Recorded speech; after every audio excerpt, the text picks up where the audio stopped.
Last assistant director Jovika. So அந்த மாதிரி எல்லாருமே ஒரு டீமா இது பண்ண ஒரு நல்ல அனௌன்ஸ்மெண்ட் ஒண்ணு சொல்லலாம். சென்டிமெண்டெல்லாம் வந்து சொல்லிட்டேன், இதுதான் உண்மை.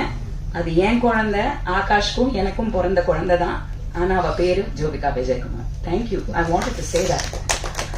பட் முக்கியமா ஒரு நல்ல அனௌன்ஸ்மெண்ட் நான் சொல்லணும்னு விருப்பப்படுறேன். சொன்னனால நான் வந்து ஜோவிகா வந்து ஹீரோயின் ஆகிறா.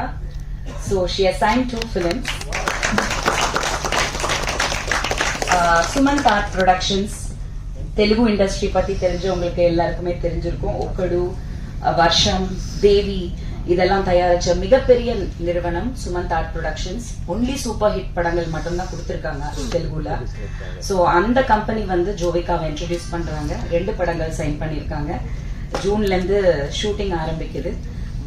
ஒரு வெரி பவர்ஃபுல் பியூட்டிஃபுல் ரோல்ல MS ராஜு அவர்கள் வந்து இன்ட்ரோடியூஸ் பண்றாரு. Is also my producer and my director. So அது வந்து அவர் இன்னைக்கு வர வேண்டியது, but he couldn't make it because of the shooting விஷயங்கள் அங்க போயிட்டு இருக்கனால. பட் அனௌன்ஸ் பண்ண சொன்னாரு. So Jovika is become a heroine. Let's give her a round of applause. So thank you everybody. Media நண்பர்கள் சொல்லவே வேணாம். முதல்ல இருந்து இப்ப வரைக்கும் எப்பவுமே என் கூட இருந்து நீங்க மட்டும்தான். உங்க முன்னாடி இங்க நிக்கிறது, இந்த விஷயத்த பேசுறது, நீங்க இவ்வளவு தூரம் நீங்க வந்து அன்போட இருக்கிறதுக்கு என்னைக்குமே வந்து நான் ரொம்ப கடமைப்பட்டிருக்கேன். எனவே முக்கியமா வந்து கல்யாணம் எப்போன்னு கேட்காதீங்க, ஜூன்ல டெலிவரி. சரியா? ஜூன்ல டெலிவரி. தியேட்டர்ல வந்து வனிதா அக்கா குழந்தைய பாருங்க.